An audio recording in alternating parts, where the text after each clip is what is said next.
आप सभी का एग्जाम नगरी के यूट्यूब प्लेटफॉर्म पे स्वागत है। जैसा कि हम बात कर रहे हैं आज के समाचार पत्रों पर छपी विभिन्न महत्वपूर्ण सूचनाएं जो कि 22 सितंबर 2023 से रिलेटेड हैं। ऐसी वो सभी सूचनाएं जो विद्यार्थी हित से जुड़ी होती हैं या फिर शिक्षा जगत से जुड़ी हों, चाहे जिसमें माध्यमिक, प्राथमिक या उत्तर प्रदेश राज्य से संबंधित या अन्य राज्यों से संबंधित कोई भी भर्ती और कोई भी ऐसी सूचना जो आपके लिए इम्पॉर्टेंट होती है, वो एग्ज़ाम नगरी डे बाय डे हर दिनांक की, जैसे आज 22 सितंबर दिनांक की और कल जो होगी 23 सितंबर की, इसी तरह आपको न्यूज़ देता रहेगा, प्रोवाइड कराता रहेगा। चाहे यूपी ट्रिपल सी हो, यूपीएससी हो, PGT, TGT, UP TET, CTET, banking, railway, SSC, police, GD, तमाम सूचनाएं। आशा करते हैं जो भी भाई चैनल पर नए हैं, जिन्होंने अभी तक चैनल को सब्सक्राइब नहीं किया, सब्सक्राइब कर लें, क्योंकि वो 10 से 12 मिनट की वीडियो में वो आपको सारी खबरें मिल जाती हैं जो आपको दिन भर ढूंढने से भी नहीं मिलती हैं। तो 10 से 12 वीडियो में आप अपनी काम की खबरें ज़रूर देख लीजिएगा। और इसके लिए अगर आप तक नोटिफिकेशन नहीं पहुंचता तो सबसे पहले चैनल को सब्सक्राइब कर लें और बेल आइकन दबा दें, जिससे आप तक नोटिफिकेशन सबसे पहले पहुंचेगा। तो आशा है अपने चैनल को सब्सक्राइब, लाइक, शेयर ज़रूर कर दिया होगा। चलिए देखते हैं क्या खबरें हैं। थंबनेल पर आप देख ही रहे हैं, हवलदार का पेट पीएचटी का प्रवेश पत्र जारी। एक अच्छा 9 से 10 विषयवार शिक्षकों पर सूची जारी। गलत दस्तावेज पर नहीं कर पाएंगे अपलोड। और सुप्रीम कोर्ट का फैसला माने एनसीटी डीलेड न्यूज़ है। अनुदेशक भर्ती में बीटेक डिप्लोमा धारियों के लिए जल्द खुलेंगे रास्ते। 1 हफ्ते में मिलेगा जाति निवास पर। कई विभागों में नौकरी संबंधी विज्ञापन जारी हुए हैं। तमाम ये सारी खबरें देंगे। इसके अलावा खेल जगत से, करंट से रिलेटेड खबरें देंगे सभी। चलिए, सुप्रीम कोर्ट का फैसला माने एनसीटी। राष्ट्रीय शिक्षक परिषद एनसीटी ने सभी राज्यों को पत्र लिखकर प्राथमिक विद्यालयों के लिए जारी सुप्रीम कोर्ट के फैसले को मानने को कहा है। सुप्रीम कोर्ट ने कहा है कि बीएड किए हुए अभ्यर्थी लेवल 1 वर्ग 1 से 5 शिक्षक भर्ती प्रक्रिया में हिस्सा लेने के लिए योग्य नहीं है। एनसीटी ने कहा कि सुप्रीम कोर्ट के फैसले में कहा गया है कि लेवल 1 वर्ग 1 से 5 में से बीटीसी बेसिक ट्रेनिंग सर्टिफिकेट धारक ही योग्य हैं। धारक योग्य डीलेट किए हुए अभ्यर्थी ही शिक्षक बनने के लिए पात्र हैं। सुप्रीम कोर्ट के इस फैसले को सभी राज्य व शिक्षा विभाग को मानना होगा। दस्तावेजों में सुधार का अवसर ना की तो छेड़छाड़, ठीक है, तो ना की छेड़छाड़ का सुधार कर सकते हैं, ना कि दस्तावेजों में छेड़छाड़ कर सकते हैं। पटना प्राथमिक शिक्षक अभ्यर्थियों को दस्तावेज में सुधार के लिए अवसर दिया गया है, ना कि दस्तावेज छेड़छाड़ के लिए। बीपीएससी अध्यक्ष अतुल प्रसाद ने गुरुवार को एक्स पर पोस्ट कर कहा कि पहले दिए गए दस्तावेजों और नए दस्तावेजों दोनों आयोगों के सिस्टम में मौजूद रहेंगे और जब ज़रूरत होगी तो उनका इस्तेमाल गड़बड़ी पकड़ने में किया जा सकेगा। सत्यापन के दस्तावेज 2 प्रतियों में मांगे गए हैं। बीपीएससी ने सभी जिला पदाधिकारियों को दस्तावेज सत्यापन में शामिल अभ्यर्थियों को दस्तावेज मांगा गया है। बीपीएससी के सचिव रवि भूषण ने पत्र जारी कर कहा, 9वीं 10वीं माध्यमिक 11वीं 12वीं उच्च माध्यमिक अध्यापक नियुक्ति प्रतियोगिता परीक्षा में दस्तावेज सत्यापन में शामिल अभ्यर्थियों को दस्तावेज 2 प्रतियों में एक शिक्षा विभाग की प्रति आयोग को उपलब्ध कराए। ई डिस्ट्रिक्ट सेवाओं के लिए निर्धारित समय सीमा में होगा बदलाव। 1 हफ्ते में मिलेगी जाति आय निवास प्रमाण पत्र। तो देखिए, आप सभी को अगर नौकरी संबंधी या किसी में लगाने होते हैं तो काफ़ी समय लगता था। अब जो समय सीमा निर्धारित बदलाव हुआ है, तो अब 1 हफ्ते में आपको आय निवासी जाति प्रमाण पत्र मिल जाएंगे। पहले 45 दिन का था, अब प्रमाण पत्र जारी करें अधिकतम सीमा। अब 7000 से ज़्यादा जाति प्रमाण के आवेदन तय समय पर के बाद लंबित। तो बहुत बढ़िया हो गया। हवलदार भर्ती पीटी और पीएचटी पर 25 सितंबर से प्रवेश पत्र जारी हो गए हैं। तो देखिए, कर्मचारी एसएससी कर्मचारी चयन आयोग ने हवलदार भर्ती की ऑनलाइन परीक्षा में सफल अभ्यर्थियों के शारीरिक दक्षता प्रशिक्षण पीटी और शारीरिक मानक प्रशिक्षण पीएचटी के लिए प्रवेश पत्र जारी कर दिया है। इसका पीटी और पीएचटी 25 से 28 सितंबर तक होगा। एसएससी मध्य क्षेत्र प्रयागराज www.ssc.cr.org की वेबसाइट पर प्रवेश पत्र का लिंक दिया गया है। अभ्यर्थी इसे डाउनलोड कर सकते हैं। इस प्रक्रिया के पूरा होने के बाद अंतिम परिणाम जारी किया जाएगा। एसएससी की ओर से multitasking staff MTS non technical havaldar CBIC व CBN 2022 की ऑनलाइन परीक्षा 2 से 19 मई और 13 से 20 जून तक हुई थी। परीक्षा के लिए यूपी बिहार के 21 जिलों में 120 परीक्षा केंद्र बनाए गए थे। उनमें से 19,04,000 अभ्यर्थियों के सापेक्ष 7,79,086 अभ्यर्थियों ने परीक्षा दी थी। शिक्षक भर्ती पटना में माध्यमिक व उच्च माध्यमिक के लिए 2272 पद हैं। शिक्षा विभाग ने जिलेवार जारी की रिक्तियाँ। DLED में 9,639 ने लिया प्रवेश। Diploma in elementary education DLED 2023 से प्रवेश के लिए प्रथम चरण की काउंसलिंग बुधवार को पूरी हो गई है। गुरुवार को 9,639 अभ्यर्थियों को उनके भरे गए विकल्प क्रम में कॉलेज आवंटित कर दिया गया है। आप संबंधित कॉलेजों में प्रवेश ले सकते हैं। ये अभ्यर्थी 1 से 20,000 तक की रैंक के हैं। इनकी काउंसलिंग 18 सितंबर से शुरू हुई थी। इस दौरान 10,088 अभ्यर्थियों ने कॉलेज में विकल्प भरा था। इनमें से 449 अभ्यर्थियों का पंजीकरण निरस्त कर दिया गया है। प्रथम चरण की काउंसलिंग के बाद 21,067 11 सीटें अभी भी खाली हैं। गुरुवार को दूसरे चरण की काउंसलिंग शुरू हो गई है। उत्तर प्रदेश परीक्षा नियामक प्राधिकारी सचिव अनिल भूषण चतुर्वेदी ने बताया कि दूसरे चरण की काउंसलिंग 24 सितंबर से चलेगी। इसमें 20,000 से 80,000 तक रैंक के अभ्यर्थी कॉलेज का विकल्प भरेंगे। प्रथम काउंसलिंग में जो हिस्सा नहीं ले सके वो भी इसमें हिस्सा ले सकते हैं। 25 सितंबर को इन अभ्यर्थियों को कॉलेज आवंटित कर दिया जाएगा। उसके बाद तीसरे चरण में काउंसलिंग 26 से 29 सितंबर तक होगी।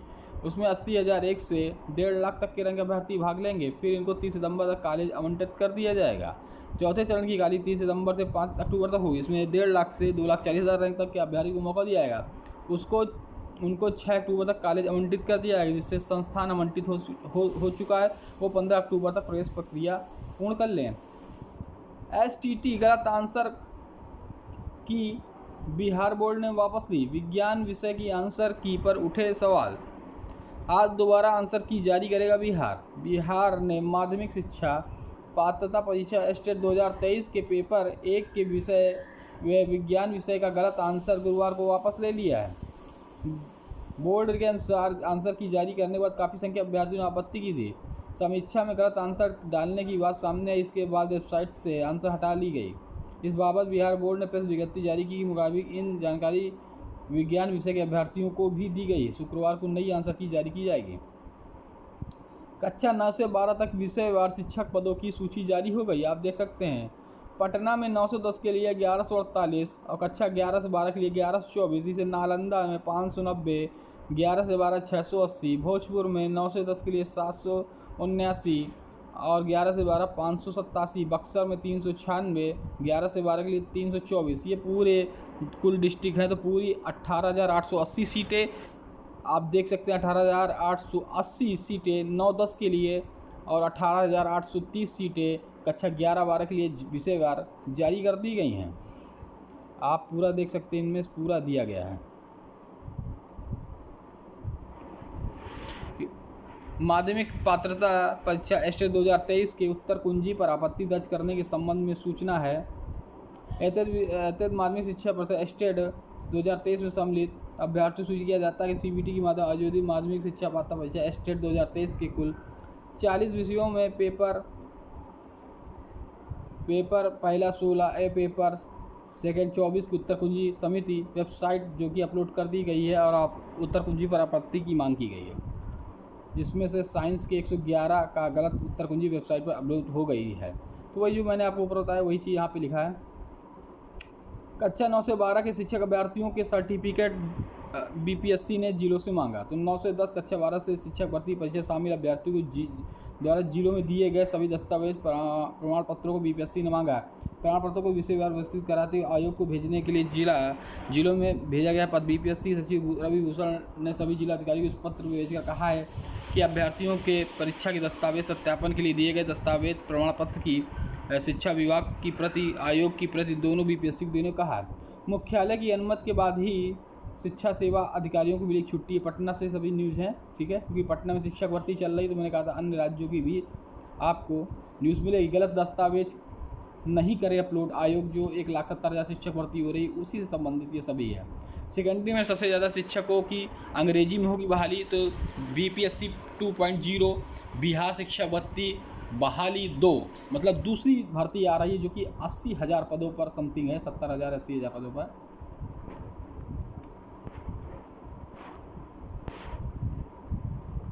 चलिए, अंगदेशक भर्ती में बीटेक डिप्लोमा वालों के लिए जल्द ही खुलेंगे रास्ते। CITS का प्रमाण पत्र अनिवार्य होने से भर्ती में शामिल नहीं हो पा रहे थे। सेवा नियमावली में संशोधन के लिए कमेटी गठित होने से अभ्यर्थियों में जगी है उम्मीद। ITI अंगदेशक भर्ती में CITS प्रमाण पत्र का पेज जल्द ही दूर हो सकता है। सेवा नियमावली में संशोधन के लिए सरकार ने कमेटी गठित कर दी है। भर्ती में अगर CITS प्रमाण पत्र की अनिवार्यता समाप्त हो जाती है तो बीटेक और डिप्लोमा करने वाले अभ्यर्थियों को बड़ी राहत मिलेगी। CITS प्रमाण पत्र के बिना उनके लिए भर्ती में शामिल होने के रास्ते खुल जाएंगे।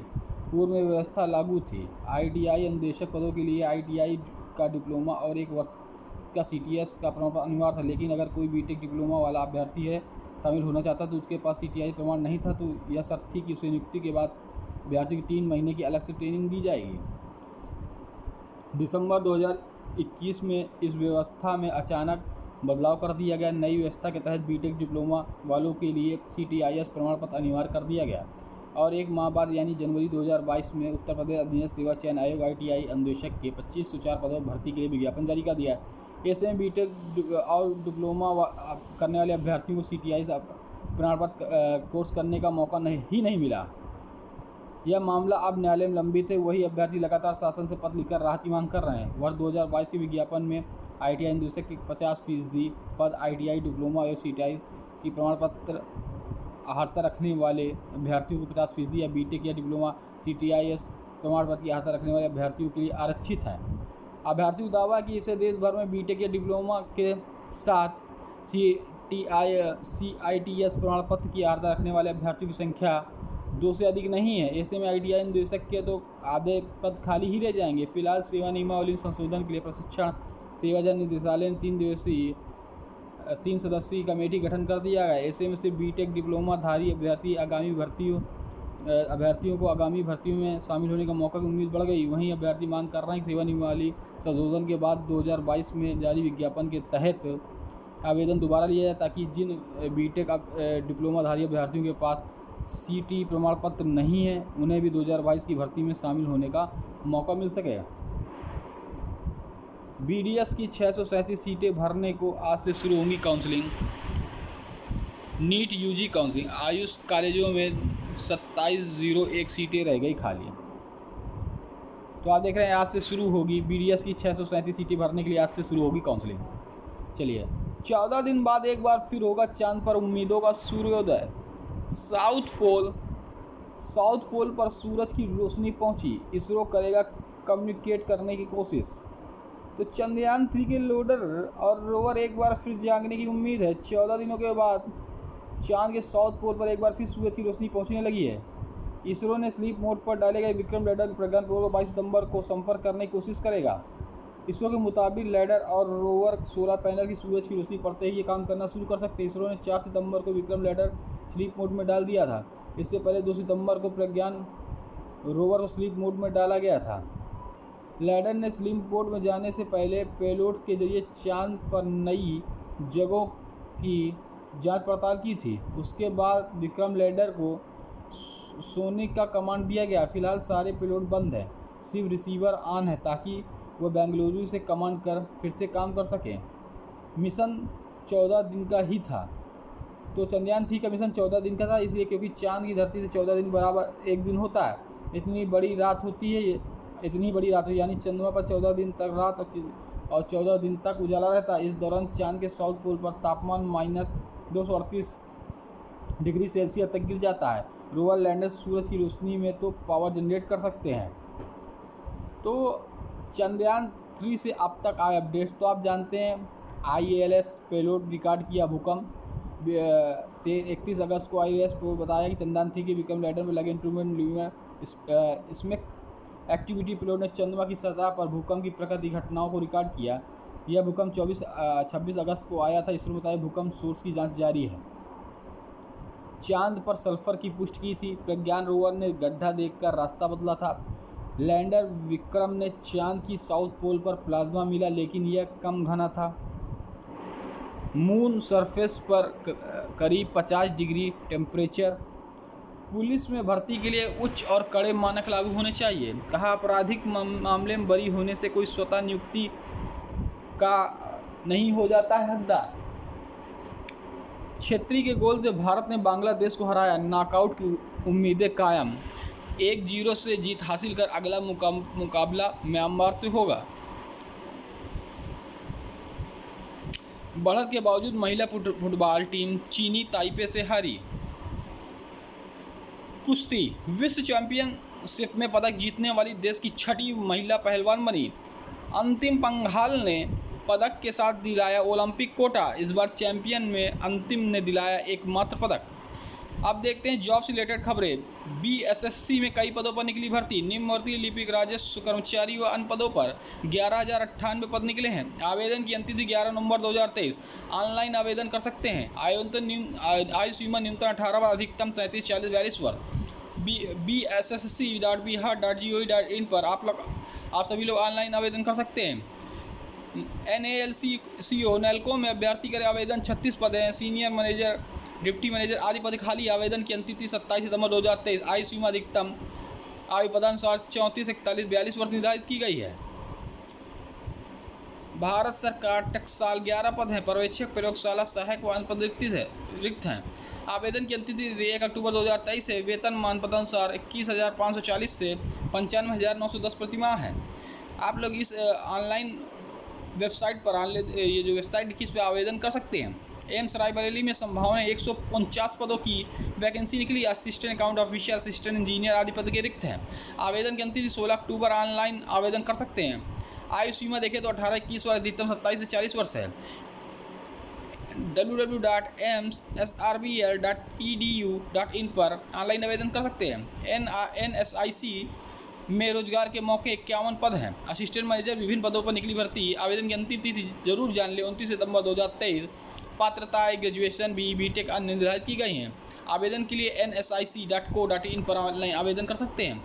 राष्ट्रीय अन्वेषण अभिकरण 12 पद। उप विधि अधिकारी, वरिष्ठ लोक अभियोजन व अन्य पद हैं। अंतिम तिथि अगर देखें तो 23 अक्टूबर 2023। ऑफलाइन आवेदन कर सकते हैं। वेतनमान 56,100 से लेकर 2,09,200 रुपये प्रतिमाह है। NIA.gov.in पर कर सकते हैं। यहाँ भी नौकरी के अवसर। Educational multimedia research centre Kolkata निदेशक पद के रिक्त है। अंतिम तिथि 6 अक्टूबर 2023 से www.emrsrc.org पे ऑनलाइन कर सकते हैं। सैनिक स्कूल रीवा मध्य प्रदेश। लेखाकार, नर्सिंग सहायक और श्रेणी लिपिक अन्य पदों पर पद खाली हैं। आवेदन की अंतिम तिथि 20 अक्टूबर 2023 से। आवेदन के लिए www.sainikschoool.rewa.ac.in पर ऑनलाइन आवेदन कर सकते हैं। ये रही कुछ 22 सितंबर 2023 से रिलेटेड, आज की डेट से रिलेटेड ये सभी महत्वपूर्ण खबरें। कल हम मिलेंगे 23 सितंबर से रिलेटेड खबरों के लिए। आप सभी भाइयों से आशा करते हैं जो चैनल पर नए हैं वो चैनल को सब्सक्राइब कर बेल आइकन दबा, जिससे ये न्यूज़ मिलती रहे। 10 से 12 मिनट के वीडियो में आपको तमाम न्यूज़ मिल जाती है उसी डेट की जो आपके लिए उपयोगी होती। तो आशा है सभी भाई बहनों ने चैनल को लाइक, सब्सक्राइब, शेयर कर दिया होगा। जय हिंद, जय भारत, धन्यवाद।